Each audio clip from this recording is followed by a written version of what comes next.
What's going on, Cobalt fans? This is day 2 of Assassin build. If the rain doesn't catch me, then we should be setting the pistons on, bolting up the crankshaft and the lower deck. So let's get this started. Alright, the first thing I want to do, just to add a little bit of oil coating to the cylinder walls. That way we don't get immediate metal on metal contact. And I'm back. I had to leave the first 3 cylinders out because there was a couple words in there that just could not go on. But I'm on the last one now, and let me show y'all how.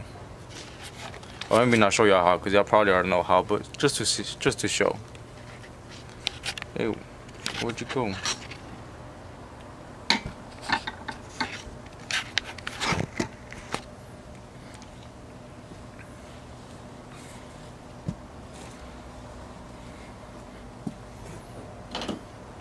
I think I need a new piston ring compressor because this one's just giving me a hard time.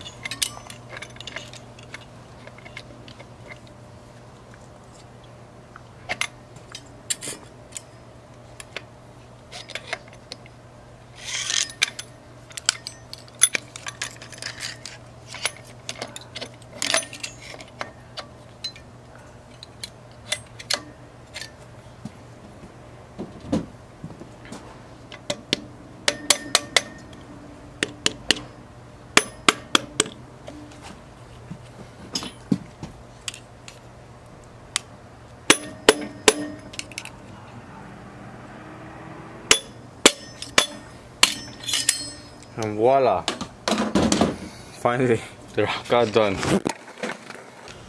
Okay, now the pistons are all set and done, then I will take care of putting on the crankshaft, which is that one right there, my new crankshaft, thanks to Jeffrey, and also the rear main seal. That way when I lower the deck, when I lower the lower deck, yes, I won't have a problem with the rear main seal going on afterwards.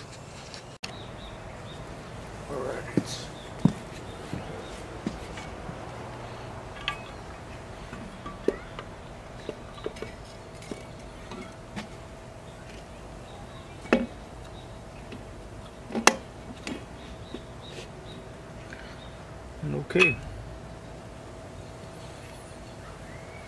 it's already sitting there. Rear main seal is in place.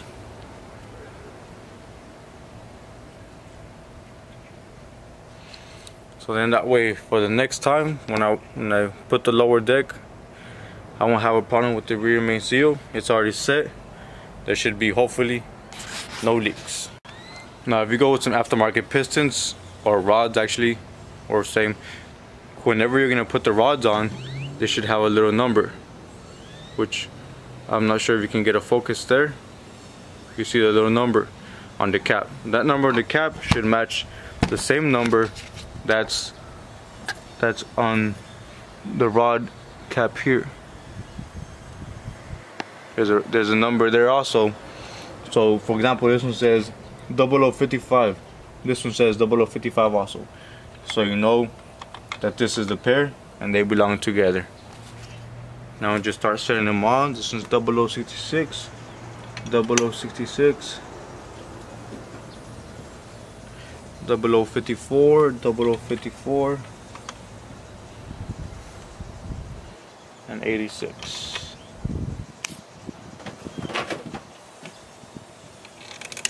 And just lay all the screws in. I feel like I'm forgetting a step, and I just remembered. Need to add some damn ARP. Whoops, hammers are falling. Some ARP lube into the bolts. That way they can tighten up pretty good.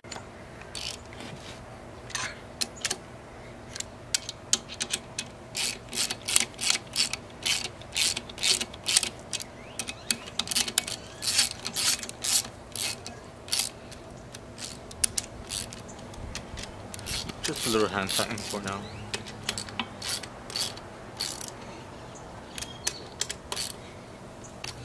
Now for those of you who have put in aftermarket pistons into your blocks, and you see that when you drain the oil, sometimes maybe the oil squirters that are supposed to cool down the piston, sometimes, I mean, they may break because of the aftermarket pistons. Because if you can see the clearance right there, oh, sorry guys, if you can see the clearance, there isn't much of a clearance between the piston and the squirter. I'm not sure I can show a clear image, but the clearance is not all there. So sometimes they may hit and they'll break off, like so. So you just have to adjust them a bit. Like for example right there, the little clearance that you get for the oil squirters between piston and the squirter, it may end up breaking to the piston hitting it. But all you have to do is in between the squirter and the piston, let me see if I can get a good view here, is just space it out a bit, increase the clearance, and you should not have a problem anymore. I mean, you might not be able to see right, but now there's a clearance gap between the piston and the oil squirter. All I did was put a flathead screwdriver between them and pry them off a little bit open, and they're good to go. They shouldn't be hitting the pistons and they shouldn't break off.